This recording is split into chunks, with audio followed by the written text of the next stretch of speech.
I've spent most of my life under the bright, searing lights of the circus ring, where the audience's roars and gasps are as familiar as my own heartbeat.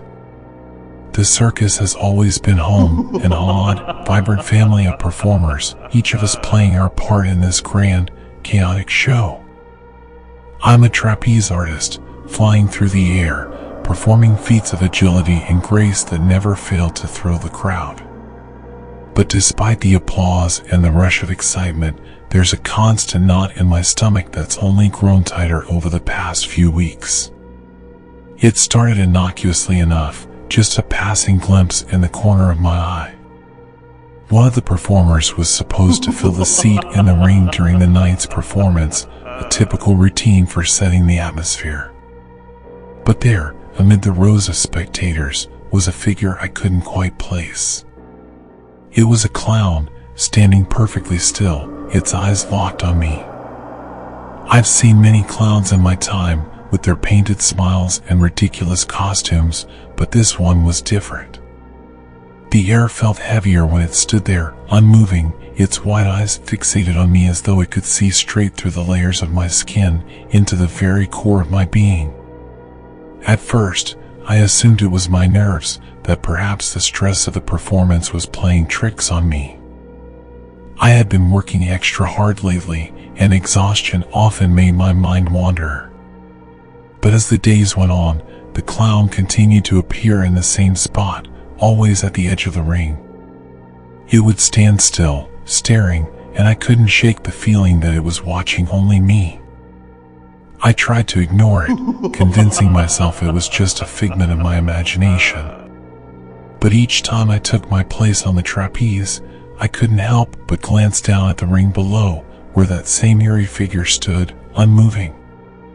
I began to wonder if anyone else had noticed. One night, after the show, I sought out the other performers in the dressing room. I'd been practicing a new routine, my body sore from the constant training, but the presence of the clown haunted me more than the exhaustion ever did. I asked a few of the other acrobats, "Hey, did you see that clown tonight? The one who's always in the ring?" They laughed. "What clown?" one of them asked, her eyes narrowing in confusion. "You're probably just tired. You've been pushing yourself pretty hard lately."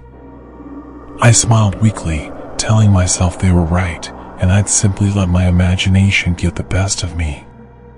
But as the days passed, the clown's presence grew more impossible to ignore.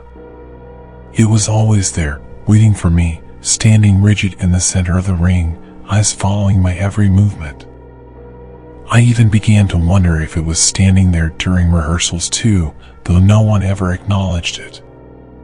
The unease in my chest deepened, and I felt like I was slowly unraveling. I remember the first time it spoke to me.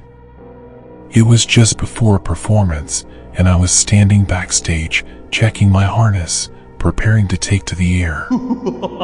I felt a tap on my shoulder and turned around, expecting to see one of the other performers. But there was no one there. Just that figure, standing in the shadows, as if it had been waiting for me. "I know what you did," the clown whispered, its voice faint, as if it were coming from a distant memory, a shadow in the corners of my mind. My blood ran cold. My heart pounded in my chest. I had heard it clearly, even if the words were muffled, like a distant echo. "What did you say?" I asked, my voice trembling. I turned to look at the ring but saw only the other performers, oblivious, laughing and preparing for their acts. The clown stood still, not moving, as it stared at me. Its painted smile remained fixed, but something in its eyes, something was wrong. It wasn't just the way it looked at me, like it knew too much about me, it was the words it had whispered. I knew those words. I had never spoken them aloud, but they were locked away in my past, buried beneath layers of time and memory. I tried to shake it off. I told myself it was just a trick of the mind. Maybe the exhaustion was finally taking its toll, or perhaps the stress was manifesting in strange ways. But no matter how hard I tried to brush it off, the clown kept coming back, each time more intense than the last. The second time it happened was during a rehearsal. I was practicing a difficult aerial flip when, from the corner of my eye, I saw it again. The clown. It was standing in the ring, still as stone, watching me. Its eyes locked on mine, and for a moment, I felt dizzy, as though the whole world was closing in on me. I almost missed my catch, barely managing to right myself before falling. I caught my breath, my heart pounding, my hands shaking as I climbed back to the platform. "Are you okay?" one of the other performers asked, concern etched in his voice. I nodded, though my mind was racing. "Yeah, fine," I lied, but the clown's eyes haunted me even then. I had to get to the bottom of this. That night, after the show, I found myself standing in front of the ring alone, my eyes scanning the empty seats. The clown wasn't there. The lights flickered overhead, and the silence pressed in on me. I thought for a moment that I had imagined it all. Maybe it had just been a fleeting hallucination brought on by too many late nights and too little sleep. But then, as I turned to leave, I caught sight of it again. The clown. It was standing just behind me now, its figure taking shape in the darkened corner of the tent. It wasn't just watching me, it was waiting. Waiting for me to understand. "Leave," it whispered, its voice low and rasping. "You can't hide from what you've done." I froze, my pulse quickening. What did it mean? How did it know what I had done? No one else knew, no one had ever known. I wanted to scream, to run, to tear myself away from that twisted figure that seemed to crawl out of the very fabric of my mind. But I couldn't. My feet were rooted to the ground, and the circus, the only home I had ever known, suddenly felt like a trap, its colorful lights nothing more than the flickering glow of a prison cell. I couldn't escape it. Every night, when the spotlight shone down on me and the audience erupted into applause, there it was, standing in the ring, still as a statue. The clown. Its painted smile never wavered, and its eyes never left me. No one else seemed to notice it, but I couldn't shake the feeling that it was always there, lurking in the corners of my vision, waiting for me to look its way. At first, I thought I could ignore it. I thought I could push past the anxiety that gnawed at my insides, but it wasn't that simple. The clown had become an obsession. I couldn't concentrate on anything else. The trapeze act that had once been my greatest joy now felt like a prison. Every time I swung through the air, I saw the clown out of the corner of my eye, standing there, watching me, waiting. I couldn't shake the sense that it was calling me, pulling me into something I didn't understand. But what? Why? The more I tried to ignore it, the more it consumed me. I started to dig deeper, researching the history of the circus.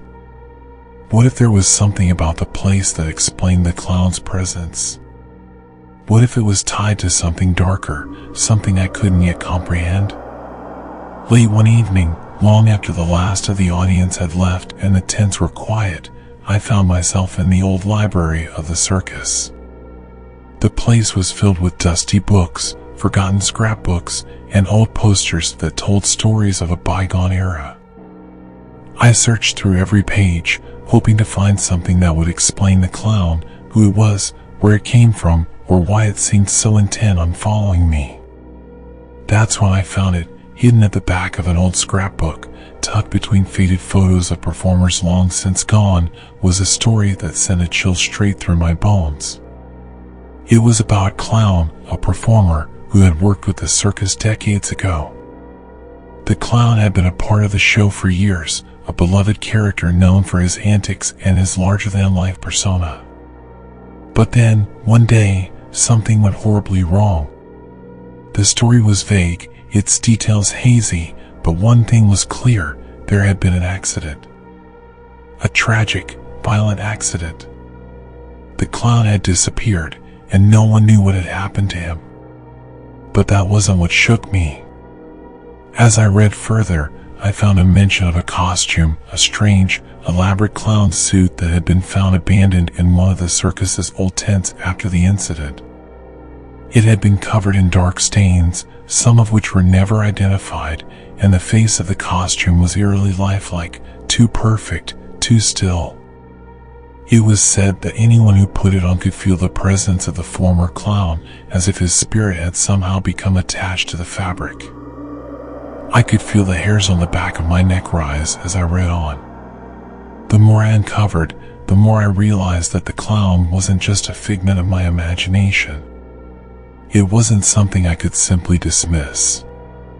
It was real. And it was connected to the circus in ways I couldn't yet understand. The next few days were a blur of mounting anxiety and strange occurrences. During one performance, I nearly missed my mark on the trapeze, barely managing to catch the bar. My heart raced, my palms sweaty, but when I glanced down, there it was, the clown, standing in the middle of the ring, watching me. I could have sworn it was closer than before. The act started to fall apart. Performers who had once been flawless in their routines now stumbled, missing their cues and losing their timing. The audience noticed, and the once celebrated circus began to show signs of unraveling. The clowns, the acrobats, even the ringmaster, all seemed unnerved. Whispers spread among the performers, rumors that something was wrong, something beyond just the usual backstage tension. I knew what they were saying. They were talking about me. They were starting to believe I was losing my mind. I couldn't let it go. I had to know more. So, I went further. I found the old tent where the clown's costume had been stored, and I forced my way inside, the heavy canvas flapping in the wind as I made my way through the shadows. The tent smelled of dust and mildew, and the air felt cold, almost wrong. It wasn't the kind of place you'd expect to find relics of a circus's past, yet there, in the corner, was a chest. It was old and weathered, and something about it made my skin crawl. I opened it. Inside, the clown's costume lay folded, but the moment I touched it, I could feel the temperature drop, as if the very air had shifted. The fabric was unnaturally smooth, too perfect, and as I held it, a chill ran down my spine. For a moment, I felt dizzy, as if I were losing control of my own body. The air around me grew thicker, heavier, as though something was pressing in on me. I could hear the faint sound of footsteps behind me, but when I spun around, there was nothing there. That's why I saw it. The face on the costume. It was almost lifelike, too real. It was the same face as the clown I had been seeing every night. The painted smile, the hollow eyes, it was as though the face was staring at me, waiting for me to understand. But what was it trying to tell me? The lights flickered overhead. My pulse raced, and my breath caught in my throat as I felt the presence of something behind me, something cold and malicious. Slowly, I turned around.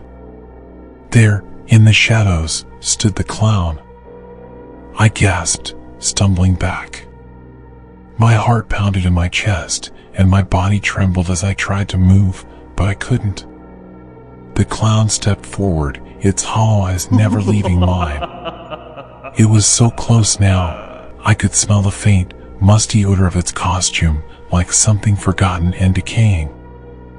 "I know you," it whispered, its voice soft, like a breath against my ear. "I've always known you." I could barely breathe, my chest tight with panic. "What do you want from me?" I choked out, my voice barely a whisper. "Why are you doing this?" The clown tilted its head, its painted grin widening ever so slightly. "You've already given me what I need. Now, it's time for you to join me."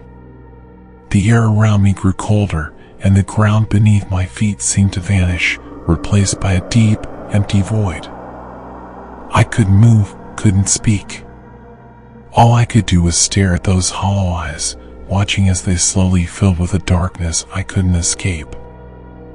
I had been trying to fight it, to ignore it, to deny it. But now, standing face to face with the thing that had haunted me for so long, I realized the truth. The clown had always been here, waiting for me, pulling me deeper into its web.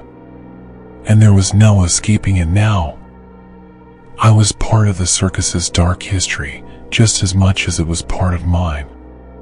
It wasn't enough to simply stand by anymore. The clown had pushed me to the edge, forcing me into a corner where I couldn't ignore it. Every night it grew bolder, its presence more oppressive, and I could feel the walls of my mind crumbling, the reality around me becoming more warped, more fragile. I couldn't keep pretending it wasn't real, that I wasn't slipping into something darker. I had to confront it. I had to know the truth. So, I waited until the circus had fallen silent, the night stretching long and cold as the performers went to their trailers and the last of the audience had dispersed. The air outside was thick with fog, and the distant echoes of carnival music felt like a memory I couldn't quite grasp. The only sounds that reached my ears were the creaking of the circus tents and the rustling of the wind. I made my way to the ring, where the shadows seemed to stretch endlessly, as though the very fabric of the circus was alive and watching me. The lights had been dimmed, and the place felt like a graveyard, empty, abandoned, forgotten. It was here, in this silence, that I knew the clown would be waiting. I stepped into the center of the ring, the weight of the moment pressing down on me. "Come out," I called, my voice sounding weak in the vast emptiness. "I'm not afraid of you anymore. I need to know who you are. Why are you doing this to me?" For a long moment, nothing happened. The only response was the howling wind outside and the distant creaks of the tents. But then, I felt it. That familiar chill creeping up my spine. The clown's presence, always just behind me, always watching. And there it was. Standing at the far edge of the ring, its form a silhouette against the pale light of the moon filtering through the canvas. Slowly, it moved closer, its footsteps silent on the sawdust-covered floor, until it was standing just a few feet away from me. The same eerie, unmoving stare. The painted smile. But this time, I didn't flinch. I didn't run. I was ready. "Why me?" I whispered, my voice trembling with the question I had been asking myself for so long. "Why have you been haunting me?" The clown didn't speak at first. Its face was still, expressionless, and its eyes glinted with something dark. I felt a cold sweat break out across my skin. It was almost as if it was taking its time, savoring the moment. Then, in a voice that sent a shiver through my bones, it spoke. "You've always known me," it said, its words heavy and deliberate. "You just didn't remember." The world seemed to tilt on its axis, and I felt a wave of dizziness wash over me. I had always known? What did that mean? My mind raced, trying to piece together the fragments of my past. Memories that had been buried deep within me for years suddenly flickered to the surface, disjointed and hazy. There was something that had happened when I was a child. A memory that had always been there, hiding just beneath the surface, but one I'd buried, forgotten even. It was a memory I didn't want to face, a part of my life that had been too painful, too terrifying to acknowledge. But now, with the clown standing before me, that memory was clawing its way back into my mind. It was the night of my 7th birthday. The circus had come to town then, too. I had begged my parents to take me, and they did, despite their own unease. I had been so excited, so full of wonder, as I watched the performers, the acrobats, the clowns. Everything was magical. Until the moment when it all turned. I remembered a clown then, too, but this one was different. His eyes were not full of joy or mischief. They were cold, dark, hollow. I had followed him, drawn to him for reasons I didn't understand. My parents told me I had been missing for hours, but I didn't remember what had happened. Until now. The clown stepped closer, its face inches from mine, and I could see something new in its eyes, a terrible familiarity. I felt a jolt of recognition that made my stomach drop. My breath caught in my throat. The clown's smile widened, its lips curling into a grin that was more grotesque than ever. "You know," it whispered, its voice a low rasp. "You've seen me before. On that night long ago, when you were just a little girl. You thought you'd forgotten me, but you never did. I've been waiting for you to remember." The world around me seemed to warp and bend. I tried to step back, but my legs were frozen. The fog from my childhood memory grew clearer, sharper, until it was real, tangible. The circus tent, the sound of laughter and music, the strange man with the clown makeup, and the moment my parents couldn't find me. I had been taken. The realization hit me like a punch to the gut. My mind reeled as I pieced together the pieces of that forgotten memory, how the clown had led me away, how it had whispered promises of wonder and excitement, how it had brought me into the shadows, into the back of the circus where no one could see. But what happened next? I hadn't remembered until now. The clown wasn't just a performer. It wasn't just some lost soul tied to the circus. No. The clown was him, the man who had taken me, the man who had tried to keep me hidden in the shadows. I had been his victim, and somehow, I had managed to escape. My memory had shielded me, burying the truth of what had happened that night. But the clown had never let go. It had followed me, watching from the shadows, feeding on my fear, always waiting for the right moment to make itself known again. It had been with me all along, hidden in plain sight, in every clown costume, in every painted smile, in every flickering light of the circus. The clown was my abuser.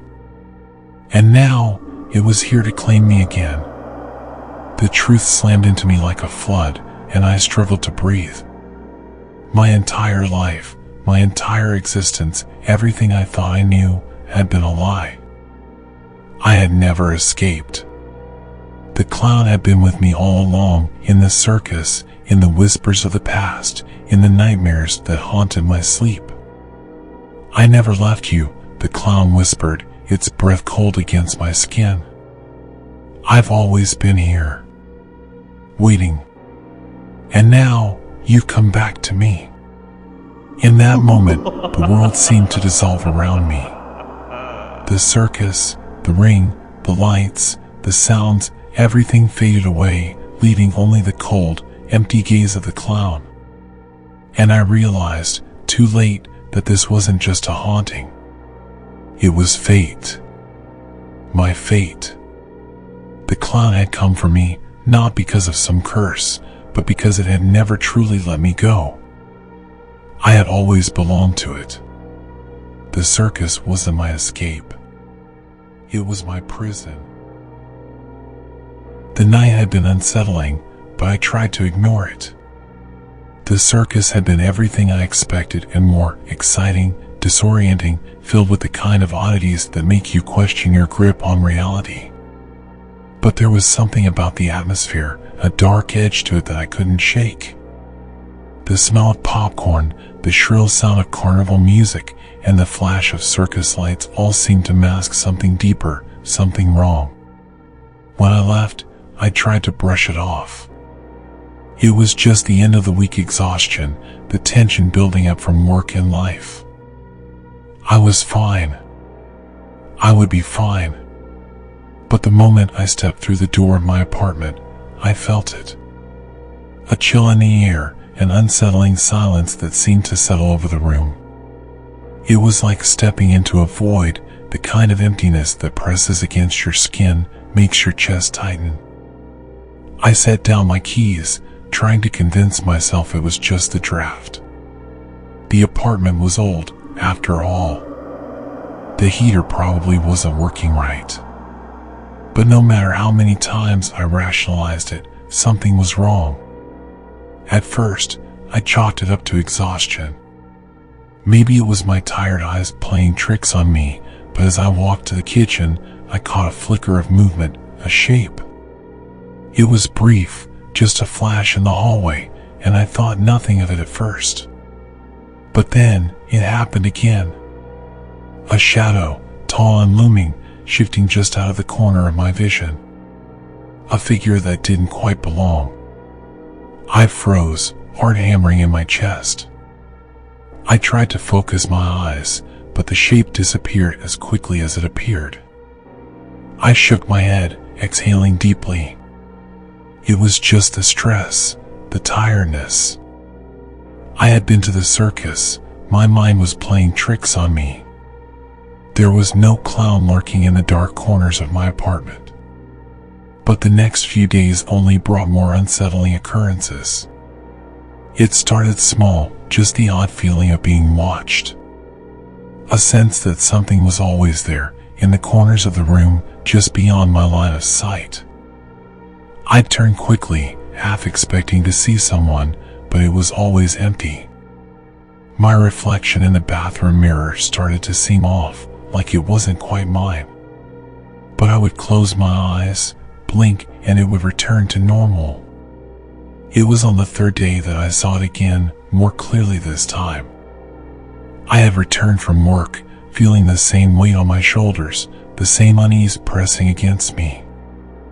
I set my bag down and walked through the apartment, heading straight for the kitchen. As I passed the living room, my gaze naturally flicked toward the dark corner near the window. And there it was. The shadow. It was tall, thin, its form shifting unnaturally against the wall. At first, I thought it was just the lighting, shadows cast by the furniture or the slight movement of the curtains in the breeze. But as I stared, the shape grew clearer, more defined. The figure had a round head, a drooping nose, and the unmistakable outline of a clown. Its face was obscured, but the hint of a smile, too wide, too unsettling, was visible beneath the darkness. I froze, my breath caught in my throat. The feeling in the air shifted, became heavier. It felt like the whole room had closed in on me. The hairs on the back of my neck stood up, my heart racing as I blinked rapidly. When I opened my eyes again, the figure was gone. I ran a hand through my hair, trying to steady my breath. "It's just the light," I muttered to myself. "It's just my mind." But even as I spoke the words, they felt hollow. I couldn't shake the feeling that I was being followed, that something was watching me. That night, I tried to sleep, but every time I closed my eyes, I saw it. The clown's face, hovering in the shadows, waiting. I told myself it was exhaustion, that I was overreacting. But each time I tried to relax, the pressure on my chest grew heavier. The feeling of being watched persisted. I knew that clown, that shape, was lurking just outside my vision, getting closer each time. In the mornings, I'd find myself glancing over my shoulder more than usual, convinced I could feel its presence, the sinister energy of something or someone there. I had to force myself to focus on work, to concentrate on the daily tasks. I'd been under a lot of stress, after all. I couldn't let my imagination get the best of me. But that night, When I came home, I saw it again. This time, the figure wasn't lingering in the corner, barely visible. It was in the doorway, standing there, watching me. I stopped dead in my tracks, my breath catching in my throat. It was real. The figure of a clown, its face covered in shadow except for that eerie grin, twisted, unnatural. The eyes seemed to gleam in the darkness, and the space between us felt charged, like an electric current crackling through the air. I took a hesitant step forward, trying to convince myself it was just the effect of a flickering light or the shadows of the room playing tricks. But I knew better. I knew this wasn't just in my head anymore. This thing, whatever it was real. I felt a wave of panic rise in my chest. My legs were frozen in place. I couldn't breathe. Slowly, as though it was aware of my terror, the figure began to move. Its steps were soundless, its form bending and swaying as it approached me. I backed up, heart pounding, but every time I took a step, the figure inched closer.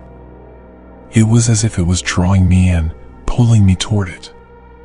My pulse hammered in my ears, and all I could hear was the hollow sound of my breath, the desperate thudding of my heart. "Stop," I whispered, my voice hoarse. But it didn't stop. It just moved closer. I turned, running down the hallway, desperate to escape, but the air around me felt thick, suffocating. I stumbled into my bedroom, locking the door behind me. My mind raced as I tried to process what was happening. How could I explain this to anyone? How could I possibly make them understand what I was seeing? But as I sat on my bed, holding my knees to my chest, trying to steady my breathing, I realized something. The clown wasn't going to leave. It was here, now, and it wasn't going anywhere. It had followed me home. I forced myself to close my eyes, hoping that when I opened them again, it would all be gone. But I knew deep down that I was only fooling myself. The clown was real, and it was getting closer. I couldn't escape it. It wasn't just in the corners of my apartment anymore. No, the shadowy clown had begun to move, following me in ways that defied logic, defied any explanation I could muster. Every time I stepped into a new space, I felt its presence, its gaze, cold and relentless, pressing against the back of my neck. It was like a phantom tethered to me, an invisible string that pulled it wherever I went. During the day, I tried to convince myself it was just a figment of my imagination. The stress from work, lack of sleep, the late-night circus, maybe it had all just overwhelmed my mind. But no matter how hard I tried to rationalize, something in me knew that this thing, this shadow, was real. I could feel it lurking behind me, waiting for me to let my guard down. It started to affect every aspect of my life. Simple tasks became impossible. I'd be sitting at my desk at work, typing out an email, and out of the corner of my eye, I'd swear I saw a glimpse of the clown's shape reflected in the glass of the office window. I'd whip my head around, but there was nothing there. Nothing but the faint hum of the fluorescent lights and the quiet buzz of the air conditioning. My colleagues noticed. They asked if I was okay. "You look a little off," one of them said. I brushed it off, attributing it to fatigue. But the truth was, I didn't know what was happening anymore. I couldn't explain what I was feeling. The more I tried to ignore it, the more intense the sensation grew. It wasn't just a fleeting thought. It was a constant, gnawing presence. At night, I would lie awake in bed, staring at the ceiling, my mind racing. The shadows on the walls seemed to move, shift with a life of their own. I'd turn my head, and there it was, standing by the bedroom door, that same twisted grin stretching across its face. It was there every night, getting closer, inching forward as I fought to sleep. Some nights, I'd hear footsteps in the hall, slow and deliberate, like someone or something was waiting for me to look. I'd jump up, check the hallway, but there was nothing. Not a single sound, not a single trace of movement. Then, one morning, I woke up and found something different. A note, written in what appeared to be hastily scrawled red ink. It was on my kitchen table, placed right in front of my coffee mug. "You'll never escape me." I froze. My hands trembled as I reached for the note, unsure if it was a prank, unsure if it was even real. It had to be some sick joke, right? Maybe one of my friends, trying to get a rise out of me. But I couldn't shake the feeling that something far worse was happening. My mind couldn't fully grasp it, but deep inside, I knew the clown wasn't just haunting me. It was toying with me, pushing me to the brink of my sanity. The paranoia began to seep into my thoughts. Every street I walked down, every alley I passed, every person I encountered, was it possible that one of them was the clown?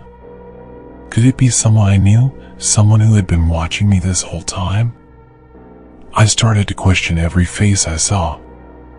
Every glance felt loaded with meaning, with intent. I couldn't tell if I was being followed or if I was simply losing my mind. Was I the only one who could see it?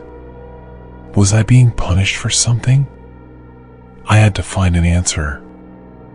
I couldn't keep living like this, trapped in my own mind, unsure of what was real. So, I decided to investigate. The only place I could think of where it all began was the circus. Maybe there was something there, something I'd missed. Maybe I had imagined the whole thing, hallucinated the clown out of the stress of the show. I dug into everything I could about the circus, the performers, the history of the company, any whispers of oddities or strange occurrences. But the deeper I searched, the more bizarre it became. There were no signs of any incidents, no mention of strange clowns or freak accidents. Everything seemed normal on the surface. And yet, it wasn't. One night, I sat at my desk, trying to track down any potential leads, when my phone rang. It was a private number. I had stopped answering calls from unknown numbers a while ago, but something in me pushed me to pick up. "Hello?" My voice was shaky. There was a long pause. Then, the voice that answered chilled me to my core. It was low, distorted, and far too familiar. "Do you like my show?" The voice was eerie, mocking. "Did you enjoy it, little one?" The blood drained from my face. I recognized that voice, the same distorted tone I had heard at the circus, in the midst of the show, during that strange, uneasy moment. "Who is this?" I croaked, my throat dry, my body paralyzed with fear. The voice laughed, a sound like metal scraping against stone. "You've been watching me. Now I'm watching you." The line went dead. I dropped my phone, my breath coming in shallow gasps. That wasn't just a prank call. I knew it. I knew it. It was him, the clown. But how? How had he gotten my number? How had he found me? Suddenly, my mind went into overdrive. I had to understand what was happening. I couldn't go on like this, not knowing if I was losing my mind or if there was something much darker at play. The circus, it wasn't just a show. It wasn't just a performance. There was something beneath the surface, something hidden. I started to piece things together, focusing on details I had missed before. The way the clown had stood in the ring that night, his gaze fixed on me as if he knew me. The strange way the audience had reacted, as if they weren't really watching, but rather waiting for something. I had to go back. I had to see the circus again. Maybe, just maybe, I could find something that would explain everything. But as I walked toward the front door, the air in the room thickened. My vision blurred. And then, through the window, I saw it, the clown, standing in my yard, his face hidden in shadow, his eyes gleaming with that same twisted grin. He was here. He had been here all along. And now, there was no escape. I turned and ran, but I could hear his voice, faint but growing louder. I told you, little one. You'll never escape me. I didn't know if I was still dreaming, if this was reality, or if I was truly losing my mind. But I knew one thing for certain, nothing was what it seemed anymore. It was getting harder to breathe, harder to think straight. Every waking moment, I could feel it, him, the clown. No longer a flicker in the corner of my eye or a distant presence lurking in the shadows, he was becoming real. More than real. Tangible. Like a weight on my chest, a specter tethered to me. And the worst part? It wasn't just during the night anymore. It followed me into my dreams. I'd wake up, drenched in sweat, heart hammering in my chest, the vivid image of the clown still haunting my mind. His face, twisted in that grotesque smile, his eyes gleaming with a malice I couldn't escape. Each night, I'd try to escape into sleep, but no matter how hard I tried, his presence loomed closer. I could feel him there, hovering just outside my consciousness, pulling me toward him. One night, I dreamed of a circus. Not the one from before. No, this was different. A twisted, distorted version of it. The tent was no longer bright and colorful, but dark, suffocating. The air was thick with the smell of rot, and the ground beneath my feet was wet, like I was walking through something that had been forgotten for decades. The crowd was silent, motionless, their faces turned toward the center of the ring, where the clown stood. I tried to move, tried to scream, but my body wouldn't obey. I was paralyzed, trapped in that dream. The clown's head turned toward me, his grin stretching impossibly wide, his eyes locking onto mine. Come closer, his voice echoed in my mind, you belong here. I woke up with a gasp, the sheets tangled around my legs, my body trembling with fear. I could still hear his voice, faint and distant, but it was there. I stumbled out of bed, sweating and gasping for air, and when I looked toward the corner of the room, there he was, standing in the shadows. I thought I was losing my mind. The walls felt like they were closing in on me, and I couldn't tell if I was still asleep or awake. The clown wasn't just appearing in the dark corners of my apartment anymore. He was in my head, in my dreams, in my waking thoughts. I couldn't escape him, couldn't outrun him. The nightmare had become my reality. I couldn't take it any longer. I had to leave. I had to escape before I lost what little grip I had left on reality. With trembling hands, I packed a bag, grabbed my keys, and bolted out of my apartment, desperate to get away. I drove aimlessly for hours, not caring where I went, just needing to put miles between me and the clown. But no matter where I went, he was always there. His presence was a constant weight in my chest, a shadow that followed me, no matter how far I tried to run. Finally, in the early hours of the morning, I found myself back in front of the circus grounds. I couldn't explain why. I couldn't explain what compelled me to return to the place that had started all of this, but there I was, staring at the empty lot, the remnants of the tent swaying in the breeze. I approached the entrance, the feeling of dread clawing at my insides. The circus was no longer here. The tents were torn down, the lights extinguished, the ground cold and abandoned. It felt like something had been buried here, something dark, something that had been waiting for me. And then I saw it. A small, wooden door, half hidden behind a pile of old crates, barely noticeable unless you were looking for it. The door had a strange symbol painted on it, a jagged spiral that made my stomach twist with unease. I reached for the handle, my hand trembling as I turned it. The door creaked open, revealing a narrow staircase leading down into darkness. Without thinking, I descended. I didn't know what was pulling me, what force was driving me to go deeper, but I couldn't stop. I had to know. I had to understand. The air grew heavier as I descended, the darkness pressing against me. I reached the bottom of the stairs, my breath ragged in the oppressive silence. The room was pitch black, but I could hear something. A faint sound, like the rustling of fabric, the shuffle of feet. And then a voice, faint but unmistakable. "Welcome home," the clown whispered, his voice dripping with malice. I turned, and there he was.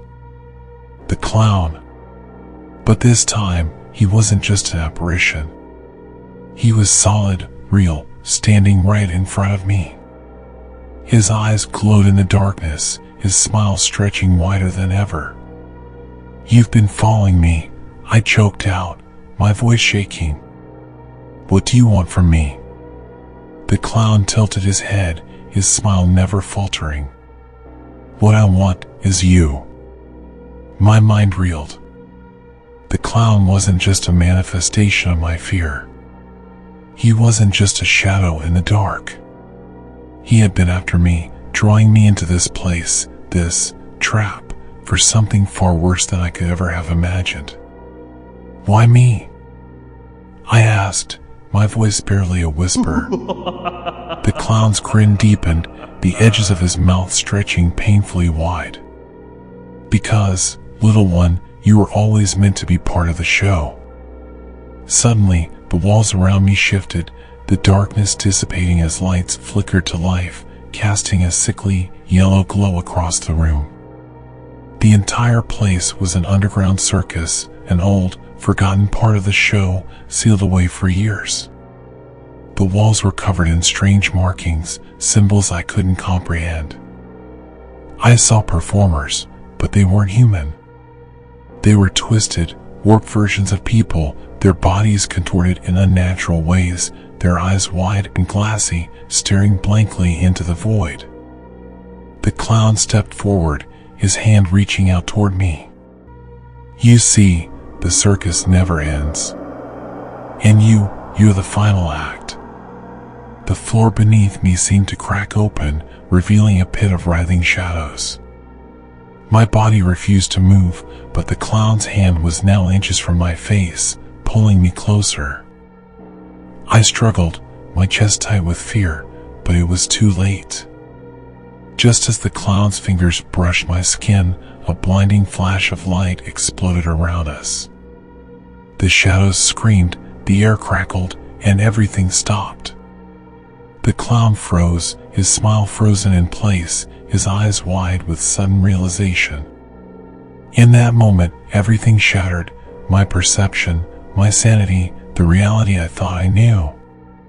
The underground circus, the twisted performers, and the clown, all of it was a lie. A cruel illusion. The true force behind the shadows had never been him. It had always been something far older, something far more powerful. And just like that, it all dissolved. I stood alone in the empty street, the cold night air biting at my skin. The circus was gone, the clown was gone, and the oppressive weight that had followed me for so long was lifted. But as I walked away, I glanced back one last time, and I couldn't help but wonder, was it really over? Had the clown truly vanished, or was I still part of his twisted show? And if so, when would the curtain rise again? The circus had come to town, a burst of colors and music spilling across the dull, gray streets as tents were erected, each one promising a night of thrills. It had been years since anything so grand arrived here, and as I wandered through the crowd, I couldn't ignore the electric buzz of excitement in the air. Neon lights flickered around, casting distorted shadows over painted faces, while vendors handed out popcorn, cotton candy, and glittering trinkets. But everyone whispered about one thing: the haunted clown tent. I first heard about it while standing in line for tickets, listening to two teenagers behind me murmuring in hushed tones. "Did you hear?" one of them said, her voice barely audible over the noise of the crowd. Since that tent showed up, people had been disappearing. "Yeah," her friend replied, eyes darting nervously over the tents. "My cousin said they heard screams coming from inside at night, even though the circus was closed. And nobody's seen that clown outside the tent." I shivered despite myself. A haunted clown tent, it sounded like the kind of legend towns create to make life feel a little less mundane, a little more magical. But as I watched people inch toward it, clutching each other's arms and daring each other to go inside, I realized that part of me wanted to feel that rush too. The tent sat at the far end of the circus grounds, an enormous, striped structure standing taller than any other around it. The entrance was draped in dark, heavy fabric that seemed to swallow light, creating an eerie contrast with the colorful surroundings. As I edged closer, the air felt thicker, tinged with the faint scent of wet earth and decaying leaves, and something else, a sharp, metallic undertone that reminded me of blood. I tried to ignore it, shaking off my discomfort as I joined a group of people standing near the tent, eavesdropping on a few conversations. A man in a trench coat was leaning in, whispering to a woman clutching her purse tightly. "Do you know the old Miller kid?" he asked. "Went in there last week, hasn't come home since." "What?" the woman gasped, glancing around as if she expected to see the kid himself. "No one's found him?" The man shook his head, his face shadowed in the dim light. "The police said he probably just ran off, but," he trailed off, casting a glance at the tent. "I don't know. He was a good kid." I tried to brush it off as another rumor, but my stomach twisted with something that felt like anticipation mixed with dread. I took a step closer to the tent, squinting at the faded posters stuck to the side. They were aged, the once bright colors washed out, but I could still make out the grinning face of a clown with wide, soulless eyes.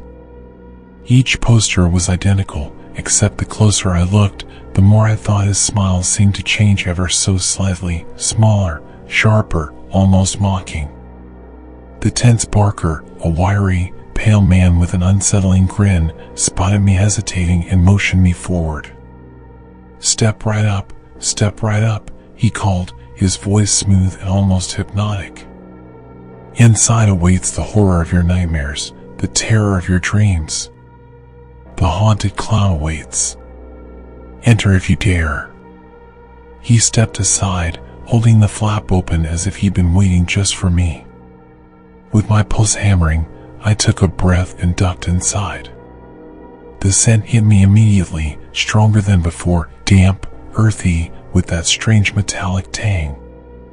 The darkness swallowed me whole, and I squinted, trying to make sense of the space. The walls were lined with mirrors, each one warped and twisted, casting grotesque reflections back at me. In the dim light, I could make out faint shapes, props, costumes, strange old posters lining the walls. I took a hesitant step forward, feeling my skin prickle as the muffled sounds of laughter and whispering filled the space around me. It was as if the very air was alive, pulsating with every breath, every heartbeat. Somewhere close, I heard what sounded like footsteps, slow, dragging, moving closer. The whispers grew louder, filling my ears, each voice more distinct, more urgent. I spun around, but I couldn't see anyone, couldn't find the source. My heart raced as the shadows deepened, closing in from every side. I felt like I was being watched, like 100 eyes were trained on me, hidden behind the mirrors and shadows.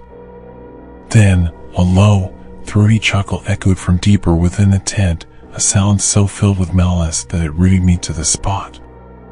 It was close, impossibly close, and it carried with it the cold weight of something ancient, something that knew I was there. The laughter grew louder, turning into a chorus of mocking voices that seemed to rise from every corner. I took a shaky step back, but the flap was gone, vanished into the darkness as if it had never been there. I was trapped, and as I tried to steady myself, I heard a shuffling, scraping sound, like someone, or something, was dragging itself toward me. The tent was swallowing every bit of sound, every hint of light, until I could barely see my hand in front of me. I felt a presence behind me, a soft, cold breath brushing the back of my neck. Frozen with fear, I tried to turn around, but the laughter was deafening now, filling my ears, drowning out every thought. And then, just as suddenly, the tent fell silent, leaving me alone in the pitch black, with only the sensation of eyes watching me from every direction. In that silence, a single whisper slithered into my ear, "Welcome." I could feel my pulse quicken as I took a trembling step forward, deeper into the darkness, where I knew something waited, watching, and perhaps, hungry. Days had passed since my first encounter with the haunted clown tent, yet the image of those mirrors and that sinister laughter haunted me like a fever dream. The entire town buzzed with unease, whispering of neighbors and friends who hadn't been seen in days, all of whom had visited the circus. I'd tell myself to forget it, to let the whole thing go, but each time I passed by the empty homes or the now deserted shops, a cold dread settled over me, forcing me to relive that night. The faces of those missing people were now burned into my mind, and an inexplicable pull tugged at me, drawing me back to the circus grounds under a heavy, overcast sky. It was quieter now than before, almost too quiet. The festive music was muted, with fewer people wandering between the tents. Everything looked the same, the bright colors, the spinning rides, the laughter echoing faintly in the background, but something felt off, as if the circus were a painted shell barely hiding some terrible truth. I made my way through the grounds, my eyes scanning for anything that might provide some clue, some hint of where all those people had gone. The haunted clown tent loomed ahead, its striped fabric fluttering slightly as if breathing. The barker from before wasn't there this time. In his place stood a new figure, a woman dressed in red and white stripes, her face painted with a cracked porcelain smile that didn't reach her eyes. She watched me with an expression that hovered between amusement and pity, as though she knew something I didn't. "What's really in there?"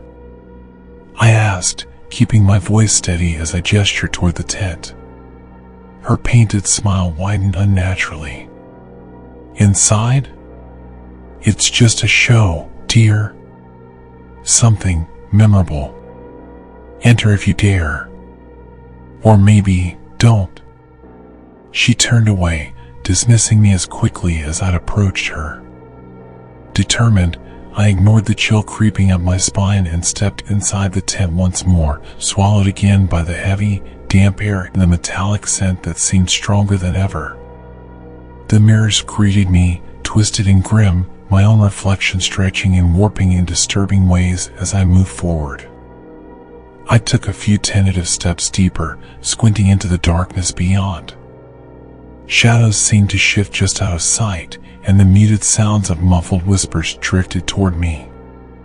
Then I saw it, on the floor near one of the mirrors, almost invisible in the dim light, a discarded scarf, bright blue, crumpled and smeared with what looked like dirt, or something darker. It looked eerily familiar. I bent down, my heart racing as I recognized the initials embroidered on the corner, matching the scarf I'd seen the baker's wife wear around town. She was one of the missing. Fear tightened around my throat, but I forced myself to keep moving, drawn deeper into the tent, where the air grew colder and thick with a damp, musty scent that clawed at my lungs. The passage opened up, and I found myself in a narrow corridor lined with faded posters. Each one depicted clowns with painted smiles, some joyful, others grotesque, but each pair of eyes held on emptiness, as if staring straight through me. Around a corner, I stumbled into a storage area littered with bizarre props, clown masks with exaggerated grins, some with jagged edges, painted gloves that looked old, worn thin from use, and, disturbingly, small personal items, a broken watch, a necklace, a shoe, scattered among them. I felt a wave of nausea. These weren't circus props. They were the remnants of people who'd come here and never left. My mind raced as I moved from one end of the room to the other, each step amplifying the feeling that I wasn't alone. I spotted a set of draped curtains ahead, slightly parted, revealing a glimpse of the tent's interior. Swallowing hard, I pushed through it and found myself in a sprawling, maze-like area with twisting corridors and flickering lanterns casting uneven shadows on the walls. The laughter from before drifted through the maze, distorted and echoing off the canvas walls in a way that made it impossible to tell where it was coming from.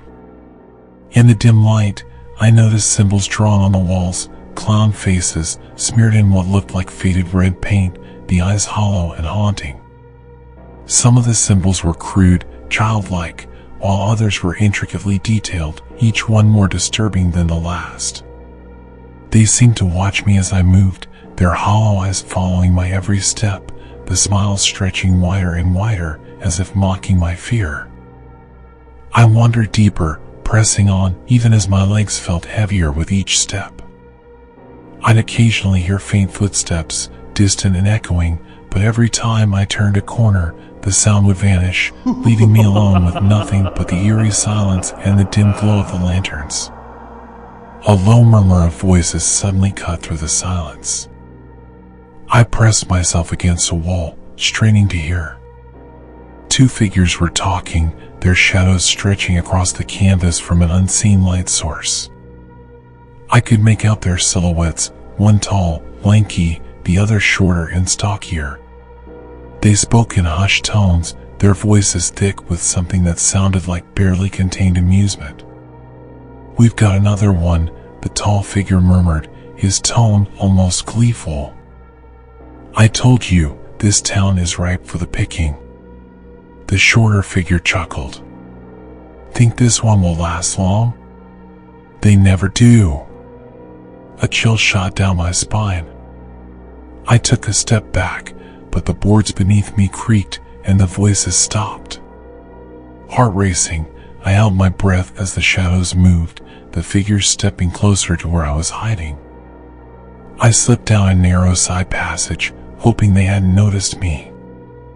I glanced back and saw them peering around, eyes scanning the area. Their expressions were dark, almost predatory. I kept moving, trying to find my way out, but each turn led me deeper into the maze. The walls seemed to shift, the path twisting and narrowing until I could barely fit through.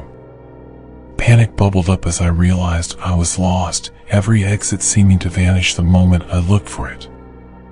As I frantically searched for an escape, I found myself back in the mirrored hall, except this time, the mirrors reflected something different. Instead of my own face, I saw glimpses of other people, faces twisted in fear and confusion, as if trapped within the glass. I stumbled back, nearly tripping over something lying on the floor, a battered, empty backpack with a name tag attached, smudged but readable. It was another name I recognized. Another missing person. A creeping dread filled me as I realized the walls seemed to close in, the darkness pressing tighter around me. I couldn't tell where I was anymore, the mirrors reflecting endless versions of myself, each one looking more terrified than the last. The tent was alive, shifting, guiding me into some deeper recess where the walls whispered my name, taunting me, laughing in that same low, guttural chuckle. I quickened my pace, heart pounding, desperately following what I thought was the way out, but every path led to another dead end, another twist of reflection, another faint sound of footsteps that seemed to close in from all sides. Finally, I stopped, panting, and leaned against a wall to steady myself. That's when I heard it, faint breathing, soft and steady, just beyond the next turn. I took a cautious step forward, peering around the corner. But instead of a passage, I found myself facing a mirror, and in it, the faint outline of a figure stood just behind me. I spun around, but there was nothing there, only empty darkness. Trapped in the maze, I felt the overwhelming weight of the silence, the creeping certainty that I was no longer alone, and that whoever was watching, whoever had been drawing me here all along, was waiting just beyond the next turn. The walls of the maze shifted with an unnatural, almost deliberate motion, closing in and expanding as though the tent itself were alive, breathing, pulling me deeper into its dark heart. I stumbled forward, disoriented, my mind scrambling for any sense of direction, but every turn only led me further into the labyrinth of mirrors, each one reflecting not just my face, but dozens of others, distorted, tortured expressions contorted with terror, mouths twisted into silent screams. I stopped abruptly, pressing my palms to my temples, trying to steady my racing thoughts. My breath was shallow, ragged, and the air grew thick, humid, and suffocating. The low laughter, the one I heard when I first entered, returned, echoing through the maze. It was closer now, much closer, and yet I couldn't see anyone. I wanted to scream, to call out, but my voice was swallowed by the oppressive darkness. I was alone, or was I? I turned a corner, my eyes falling on something that made my blood freeze. At the far end of the hallway, I could see a figure, dressed in full clown makeup and a garish costume. He stood motionless, facing the wall, his back to me. His painted smile was wide and unnerving, his eyes hidden beneath a mask of white, but it was the way he stood, so unnaturally still, so rigid, that terrified me. "Hello?" I called, my voice trembling. The clown turned slowly, too slowly, as if the movement was deliberate. The mask was gone now, replaced by an expression of pure malice. His eyes were dark, hollow, sunken deep into his skull, and I could hear faint whispers, hundreds of whispers, rising from the empty space around me, like the circus itself was speaking. He opened his mouth, but no sound came out. Instead, the whispers grew louder, as if they were all speaking through him. The clowns weren't just performers, they were something else entirely. Something more, they weren't just painted faces and costumes. They were vessels. Anchors. I turned away, my mind reeling. I couldn't breathe. I had to get out. Frantic, I sprinted through the maze, my feet pounding the floor, desperate for an exit, but the corridors only twisted further, looping back on themselves. Every time I thought I saw a way out, it dissolved into darkness. My heart hammered in my chest, and that's when I heard the first scream. It was faint, a distant, gut-wrenching wail, but it sent ice through my veins. I froze, listening. The scream sounded like it was coming from below, as if the very ground beneath me was crying out. And then I heard another, closer this time, followed by several more. They were all the same, faint, muffled, distorted. Like they were coming from a place just beyond my reach. The realization hit me like a cold wave. They were still here, the people who had gone missing. The ones who had vanished without a trace. They hadn't just disappeared. They had been consumed, trapped in the tent, their souls bound to it, their screams forever echoing in the dark, waiting to be heard by anyone foolish enough to step inside. I pressed on, my mind spiraling with horror as I rounded another corner. The mirrors warped around me, growing more twisted, more grotesque. I could see figures moving in their reflections, but when I turned to look, there was nothing there. Shadows seemed to move at the edges of my vision, forming into dark shapes that were too real to ignore. Something was watching me. Then, I stumbled into a small clearing within the maze, where the ground was cracked and uneven. At the center was an old, weathered chest, covered in dust and cobwebs. A faint glow emanated from within, the light flickering like a dying flame. My hand shook as I knelt beside it, my mind screaming at me to leave it alone, but I couldn't stop myself. I opened the chest. Inside, I found a stack of tattered, old books, ritualistic symbols and phrases scrawled across their pages. A chill ran down my spine as I flipped through the pages, catching glimpses of the words. Asterisk invocation. Binding. Souls.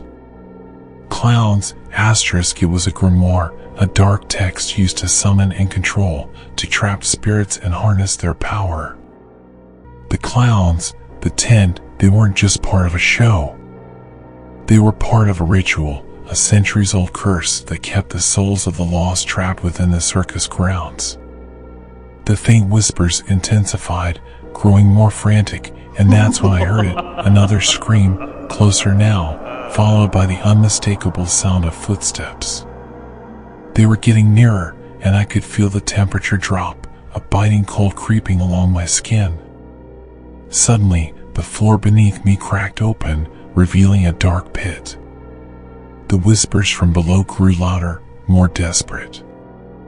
A figure emerged from the shadows, tall, lanky, dressed in a clown's suit, but his face was no longer painted. His eyes were empty black voids, and his mouth stretched too wide, his smile impossibly grotesque. "You shouldn't have come," he hissed, his voice low and filled with a sinister laugh. His hand reached out, long fingers curling toward me. Before I could react, the floor beneath me gave way, and I plunged into the pit. I screamed, but the air was knocked from my lungs as I fell into the darkness below. The world blurred, spinning, twisting. And then, everything stopped. I opened my eyes to find myself in a different place, vast and empty, a void stretching out before me. The air was thick with the oppressive weight of forgotten souls. All around me were people, faces I recognized, townsfolk who had disappeared, their eyes wide and empty, trapped in the endless dark. They reached out to me, their voices a chorus of desperate whispers. The tent had claimed them. It had claimed me too. I realized, then, that the circus had never been meant for entertainment. It had been a trap all along, a dark force that preyed on those who sought thrills, feeding on their fear, their souls, until there was nothing left but the laughter, the mocking, eternal laughter of the clowns who were no longer human, who had become the very thing that haunted the tent. I understood it now. The purpose of the circus wasn't to entertain, but to harvest. And as the clown stepped forward, his mouth stretched impossibly wide, I knew there was no escaping.